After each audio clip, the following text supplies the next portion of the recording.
Hi everybody.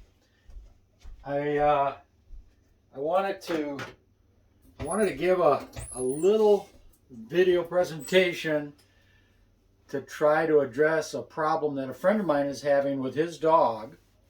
And whenever that happens, whenever I'm dealing with any kind of an issue with a dog or giving advice on it, I try to make a video of it. In the event that somebody else out there might be dealing with something similar, and maybe I can help more than one person with that problem. So we have a situation with a young dog. I think she's probably about a year and a half old.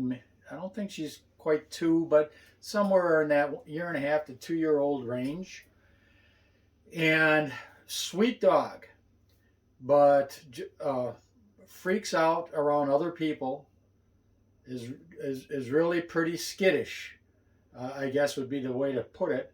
Whenever they're out in public around other people, barks like crazy at anybody that comes to the house, um, barks at the wind, just a very skittish dog all in all.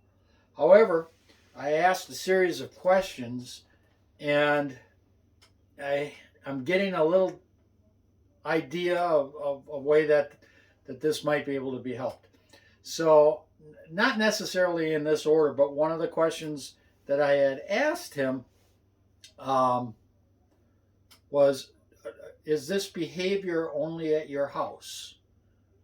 And for the most part, the aggressive kind of behavior, the barking, not aggressive to fight, a barking feverishly when people are walking by or come to the door or anything like that, or first come to the house, guests. Takes his dog a good 10-20 minutes to just warm up to the idea that there's somebody there. And when this dog is at my friend's brother's house, who has another dog, for the most part, none of this activity goes on. I have a couple of more questions that I've been asking him that I'm waiting to get the answers to, but I wanted to get this video out to him right away as well. So my friend's brother has a dog, and the dogs play together nicely and have a good time. When my friend's brother comes over to my friend's house, his dog will bark for a moment or two until he recognizes that it's the uncle and his dog. When they're in public, the dog will bark at other people, but kind of behind my friend as a protector. When my friend's brother comes over to my friend's house with his dog, we haven't been able to determine if his dog still acts skittish whenever anybody else comes over at the same time after his brother has gotten there with his dog. I'm waiting to hear that answer. But here's where some of my thoughts are going on this. Oh, and he has children, and one of his daughters is, I don't know how old she is now, 6, 7, 8 years old, somewhere in that area, something like that. And my friend used the phrase that his dog is really playful with his youngest daughter, almost treats her like a litter mate. And I found that to be a really curious phrase that he used, a litter mate. He also said that the dog used to bark and be somewhat aggressively protecting his food or her food. But my friend said we managed to teach her out of that. Okay, so here's all of the things. First of all, now let's start with the last thing first. We managed to teach her out of that.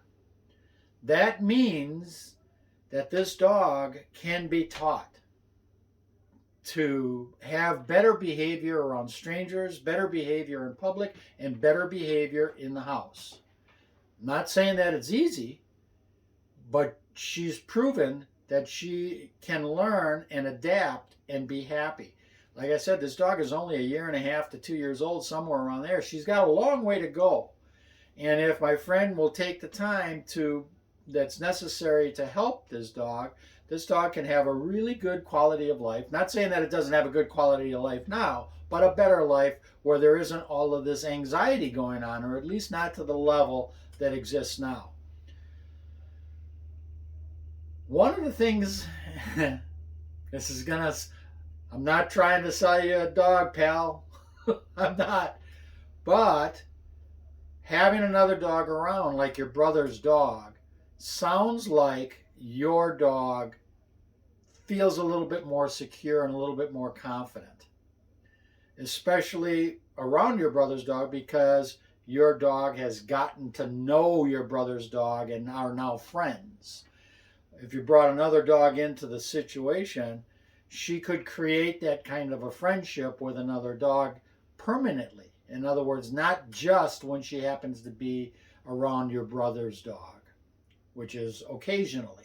She could have a permanent litter mate, so to speak, not necessarily from her litter, but a mate that would help her with her confidence and her anxiety. I'm not trying to sell you a dog. I'm just want you to maybe think about it. I know you've had multiple dogs at the same time in the past, so this is not that far-fetched of an idea. If you're not willing to go that route, then teaching your dog not to have these behaviors is possible, but it's time consuming and you really have to focus on it. I find that when a dog has an issue with something, I like to immerse that dog into that kind of issue 10 times worse than what it would normally experience. I'll give you a case in point where I had a customer who would walk their dog, a German Shepherd, by the way, walk their dog in their subdivision, and every time a kid would go by on a skateboard or a bike, the dog would just go crazy, freaking out, barking, barely able to hang on to that dog. Well, one of the things that I did when I was training that dog is we have here in this area a skateboard bicycle park, I guess you would call it, where it's set up for these kids to go on skateboards and bicycles and all of these different loops and valleys and whatever you call it. Well, by the time I was finished taking this dog to that park over a period of maybe a few weeks in a row, I was able to stand in the center of this skateboard track, if you want to call it that. I apologize if there's an actual term for it. And kids with skateboards and bikes within inches of us coming every different directions, flipping, making noise, falling, whatever. And the dog stood there with me and watched these kids go by like it was nothing. Now when these people went back to their home, to their subdivision, the occasional kid that would come by on a skateboard or a bicycle, the dog didn't even flinch, didn't even think anything of it. So submerge your dog into the problem. If a dog is going towards something, and I think my friend even experienced this with one of my dogs in the past, where I had a dog that when I would drop one of my art erasers, the dog would go for it. Well, we taught that dog not to go for that art eraser, not to go. I didn't take the eraser away and put it on top of a shelf. I put that eraser down on the floor, and it got to the point where the dog would not even want to walk past the eraser. You know, he'd walk around the eraser. And the other example you could use is with your own house, with your own shoes or slippers or socks or whatever you might have laying around the house that the dog might grab. People have the tendency to take that item and put it away or put it on a shelf or get it out of the way of the dog. I have the tendency to put it right there in front of the dog teach the dog not to do it. Again, immerse the dog into the problem tenfold from what it experiences. So that now when you bring it back to its element where the experience is minor compared to what it experienced in the past, you won't have an issue. I take dogs to Home Depot. Home Depot's, for all of the major distractions that occur at Home Depot, somebody pushing drywall down an aisle, making noise, the forklift driver with the beep, beep, beep sound when they're driving around there, people dropping 2x4s and whatever, they're sawing things to custom size for people, all these noises and distractions. Now the dog goes home and it's like, well, this is nothing. I live in a nice quiet home. I don't need to bark at the wind. I don't need to bark at people going by. I just had a forklift 2 inches away from me at Home Depot. So submerge the dog in that. Get the dog desensitized so that it doesn't react to some of these simple things that exist in the home. Hope this helps everybody. Have a good day.